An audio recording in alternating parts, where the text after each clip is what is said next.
열왕기하 8장. 엘리사가 전에 아들을 살려주었던 수넴 여인에게 말했다. 주께서 이 땅에 7년 동안 흉년이 들게 하실 것이니 부인은 가족과 함께 여기를 떠나 어디든 다른 곳에 가서 살다 오시오. 그 여인은 하나님의 사람이 말한 대로 따랐다. 수넴 여인은 가족과 함께 블레셋 땅으로 가서 거기서 7년 동안 살았다. 그렇게 7년을 보내고 수넴 여인은 자기 고향에 다시 돌아왔다. 그런 후 자기 집과 땅을 되찾기 위해 왕궁으로 왕을 찾아갔다. 마침 왕은 하나님의 사람의 시종인 게하시를 불러놓고 말했다. 엘리사가 행한 놀라운 일들에 관해 다 말해보아라. 그래서 게하시는 하나님의 사람 엘리사가 어떻게 죽은 사람을 다시 살렸는지에 대해 왕에게 이야기를 하고 있었다. 그런데 때마침 엘리사가 아들을 살려준 여인이 와서 왕에게 자기 집과 땅을 돌려달라고 호소했다. 게하시가 말했다. 왕이시여, 바로 이 여인의 아들을 엘리사가 다시 살려주었습니다. 왕이 그러한 사실들을 수넴 여인에게서 직접 확인한 다음 신하 한 사람을 불러 명령했다. 이 여인의 재산을 모두 되찾아주되 여인이 고향을 떠난 뒤부터 오늘까지 그 땅에서 거두어들인 소출까지도 모두 돌려주도록 하여라. 엘리사가 다메섹에 갔을 때 아람 왕 베나닷은 병들어 누워 있었다. 아람 왕은 하나님의 사람 엘리사가 그곳에 왔다는 소식을 들었다. 왕이 신하 하사엘에게 말했다. 그대는 선물을 가지고 가서 하나님의 사람을 만나도록 하시오. 그 사람에게 내 병이 나을 수 있을지 주께 여쭈어달라고 부탁하시오. 하사엘은 다메섹에서 생산되는 온갖 좋은 것들을 모아 낙타 40마리에 싣고는 하나님의 사람 엘리사를 찾아갔다. 하사엘이 엘리사 앞에서 말했다. 선생님을 아버지처럼 받드는 아람 왕 베나닷이 보내서 찾아왔습니다. 왕께서는 왕의 병이 낫겠는지 주께 여쭈어보라고 예언자님께 부탁하셨습니다. 엘리사가 대답했다. 가서 그대의 왕께 전하시오. 왕의 병이 분명 낫긴 합니다만 주께서는 왕이 결국 죽게 된다고 말씀하셨습니다. 그런 다음 엘리사는 하사엘이 당황해서 부끄러워할 정도로 한참 동안 그의 얼굴을 뚫어지게 바라보았다. 그러더니 엘리사가 갑자기 울음을 터뜨렸다. 하사엘이 놀라서 물었다. 선생님, 왜 우십니까? 엘리사가 대답했다. 나는 그대가 이스라엘 백성에게 장차 어떤 짓을 저지를지 다 알고 있소. 그대는 이스라엘의 견고한 성읍들에 불을 지르고 젊은이들을 칼로 쳐 죽이며 젖먹이들을 메어 쳐서 죽이고 아이벤 여인들의 배를 갈라 죽일 것이오. 하사엘이 당황하며 말했다. 선생님, 그게 대체 무슨 말씀이십니까? 개처럼 보잘것없는 제가 어떻게 그토록 엄청난 일을 감히 저지를 수 있겠습니까?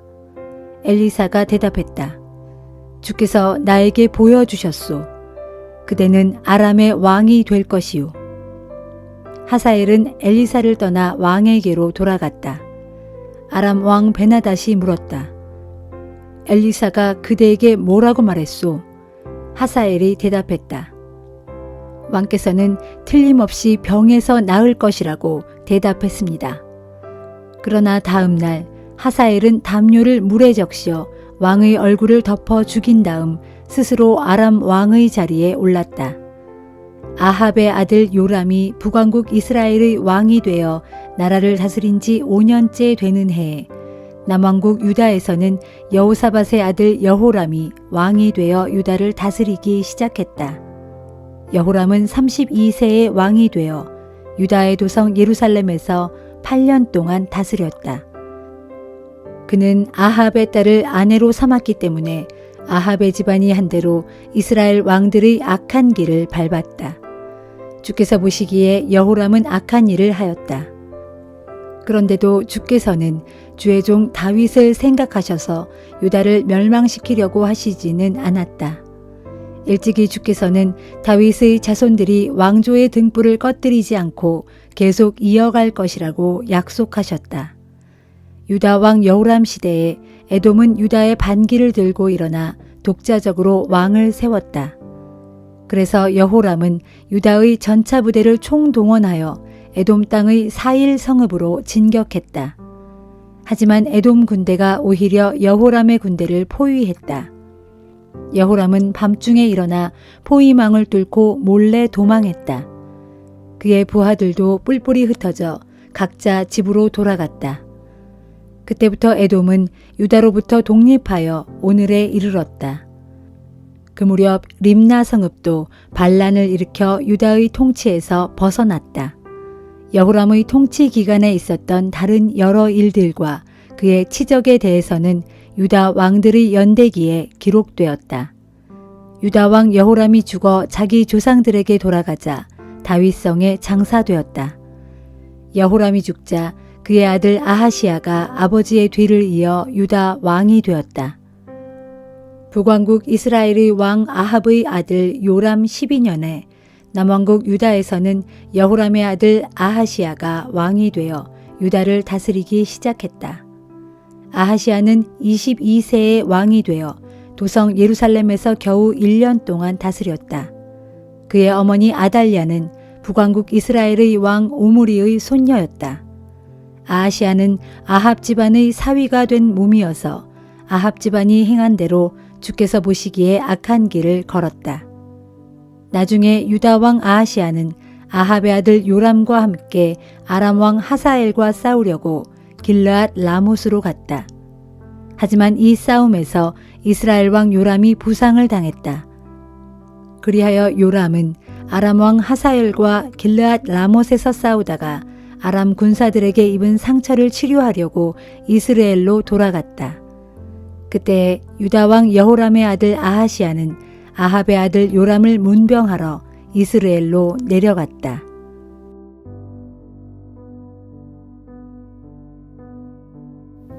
디모데전서 5장.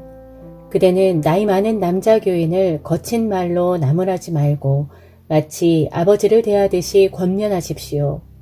또 젊은 남자에게는 친형제를 대하듯이 권면하십시오. 나이 많은 여자 교인에게는 마치 어머니를 대하듯이 권면하고 또 젊은 여자에게는 친자매를 대하듯이 오직 순결한 마음으로 권면하십시오. 만일 교회 안에 의지할 데 없는 진짜 과부인 과부가 있거든 그런 이들을 교회가 돌보아 주십시오. 그러나 어떤 과부에게 자녀들이나 손자, 손녀들이 있다면 그 과부를 돌볼 책임은 1차적으로 그들에게 있습니다. 그들로 하여금 자기 가족을 돌봄으로써 어버이에게 보답하는 것이 가장 우선적인 종교적 의무사항임을 배우도록 해야 합니다.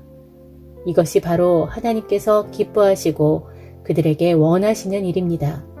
참 과부로서 세상에 의지할 데 없는 그런 이들은 오직 하나님께 소망을 두고 밤낮으로 하나님께 끊임없이 간구와 기도를 드리는 생활을 합니다. 그러나 세상 향락에 빠져있는 과부는 살아있으나 이미 죽은 것과 마찬가지이므로 교회가 돌볼 필요가 없습니다.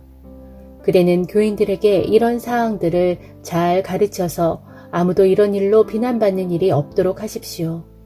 누구든지 도움을 필요로 하는 자기 친척, 특히 자신의 직계 가족을 못 본 채 하는 사람이 있다면 그런 자는 이미 믿음을 저버린 사람으로서 불신자들보다 더 악한 사람입니다. 교회에서 돌봐야 할 참 과부의 명단에 오를 사람은 적어도 60살이 넘어야 하고 한 남편에게만 충실했던 사람이라야 합니다. 또 그녀는 평소 선한 행실들로 사람들에게 인정을 받는 사람이라야 합니다. 곧 자녀를 잘 길렀다든지 나그네를 정성껏 대접했다든지 성도들의 발을 씻겨 주었다든지 어려운 처지의 사람들을 도와주었다든지 그 밖에 모든 종류의 선한 일에 몸바쳐 일한 사람이라야 합니다. 그러나 젊은 과부는 명단에 올리지 마십시오. 육체적인 욕망이 교회에 헌신하고자 하는 마음을 앞지르게 되면 그들은 결혼을 하고 싶어 할 것이기 때문입니다. 그렇게 되면 그 여자들은 처음의 서약을 저버리게 되어 비난을 면치 못하게 될 것입니다. 더군다나 그 여자들은 게으름을 피우기 십상이고 이 집 저 집 돌아다니면서 수다를 떠는 일로 세월을 보내고 괜스레 남의 일에 참견하는 등 마땅히 해서는 안 될 말을 하여 스스로 문제를 일으키기도 할 것입니다. 그러므로 나는 젊은 과부들은 차라리 재혼을 해서 아이를 낳고 가정을 꾸려나가는 것이 더 낫다고 생각합니다. 그러면 교회의 적대자들에게 비난받을 일도 없을 것이기 때문입니다. 젊은 과부들 가운데 어떤 이들은 이미 탈선하여 사탄을 따라간 사람도 있습니다. 만일 어느 신도의 집안에 과부 친척이 있을 경우 그 신도는 친척된 그 과부를 도와주어서 교회에 짐을 지우지 말아야 합니다. 그렇게 해야 진정 도움이 필요한 참 과부들을 교회가 도울 수 있을 것입니다. 교회의 장로에 대해 말하자면 직무를 잘 수행하는 장로들은 2배로 존경을 받아야 마땅합니다. 특히 말씀을 전하고 가르치는 일에 수고하는 장로들은 더욱 그러해야 합니다. 성경에도 기록되어 있기를 타작마당에서 곡식을 밟아 떠는 소의 입에 망을 씌우지 말라 하였고 또 일꾼이 자기 품삯을 받는 것이 마땅하다 했습니다. 장로에 대한 고소는 2-3 증인이 없으면 받아들이지 마십시오. 그러나 장로가 실제로 죄를 저질렀거든 모두가 보는 앞에서 책망을 하여 다른 이들에게 경고가 되게 해야 합니다. 나 바울은 하나님과 그리스도 예수 및 택하심을 받은 천사들 앞에서 그대에게 엄숙히 명령합니다. 그대는 아무 편견 없이 이것들을 지키고 어떤 일이든지 치우침 없이 공정한 자세로 처리하도록 하십시오. 아무에게나 경솔하게 안수하여 장로를 삼는 일이 없도록 하십시오. 분위기에 휩쓸려 다른 사람들의 죄에 동참하는 일이 없도록 하고 그대 자신을 항상 깨끗하게 지키도록 하십시오. 그대 디모데는 위장이 좋지 않고 잦은 병치레를 하고 있으니 이제부터는 물만 마시지 말고 포도주도 조금씩 마시도록 하십시오. 어떤 사람들의 죄는 너무나 명백해서 재판을 받기도 전에 밝혀지지만 어떤 사람들의 죄는 재판을 거친 후에야 드러나기도 합니다. 이와 마찬가지로 착한 행실도 얼른 드러나기 마련이지만 비록 얼른 드러나지 않은 경우에도 언제까지나 감추어진 채로 있지는 않습니다.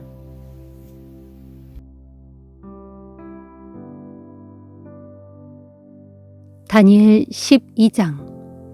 그 마지막 때에 내 백성들을 지켜주는 천사장 미가엘이 분연히 일어설 것이고 또한 나라가 생긴 이래로 그때까지 아무도 겪어보지 못한 무시무시한 큰 환란이 닥칠 것이다. 그러나 그때에 내 백성 가운데 무릇 하나님의 생명책에 그 이름이 기록된 자들은 모두 구원을 받을 것이다. 그 마지막 때가 이르면 땅의 흙 속에서 잠자고 있던 많은 이들이 깨어날 것이다. 그중 어떤 이들은 영원한 생명을 얻겠지만 어떤 이들은 지옥 가운데 영원히 부끄러움을 당하게 될 것이다. 그러나 지혜 있는 사람은 하늘의 빛처럼 밝게 빛날 것이요 많은 사람을 옳은 길로 인도한 사람은 공중의 별처럼 영원히 빛날 것이다. 그러므로 너 다니엘아, 이제 너는 마지막 때까지 이 예언의 말씀을 잘 간직하고 이 책의 글들을 단단히 봉해 두어라. 마지막 때가 다가올수록 많은 사람들이 이 예언의 성취에 주목하면서 그것에 관한 지식을 얻으려고 이리저리 움직이며 열심히 노력할 것이다. 그때에 나 다니엘이 눈을 들어 바라보니 내 앞에 또 다른 2 사람이 서 있었다. 한 사람은 강 이쪽 언덕에 서 있었고 또 한 사람은 강 저쪽 언덕에 서 있었다.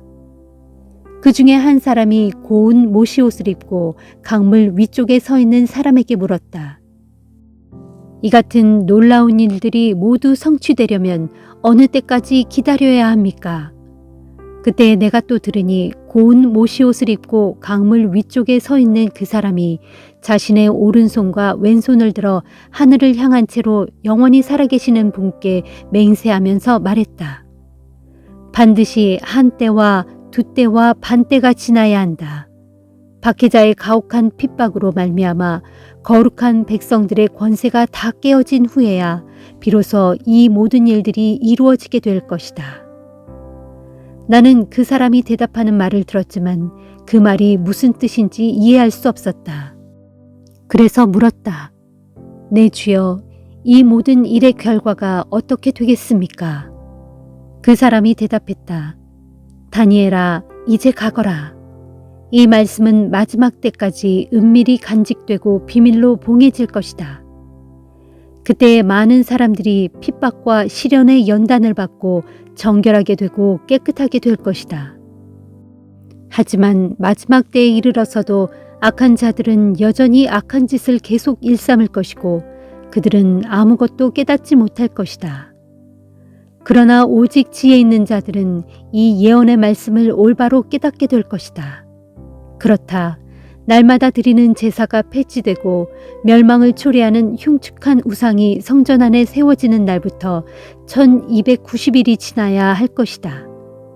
그 날수에 45일을 더 기다려 마침내 1335일에 이르는 그날까지 믿음을 저버리지 않고 꿋꿋이 견뎌내는 그 사람은 참으로 복된 사람이다. 너 다니엘아, 너는 마지막까지 신실하게 내 길을 걸어라. 너는 이제 흙으로 돌아가 편히 쉬게 되겠지만 세상 끝날에 다시 일어나 내게 주어진 유산을 받게 될 것이다.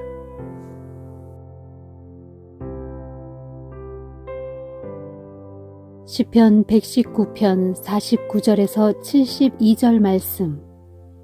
주여, 주께서 주의 종에게 하신 말씀을 기억하소서. 주께서는 말씀으로 내게 소망을 주셨습니다.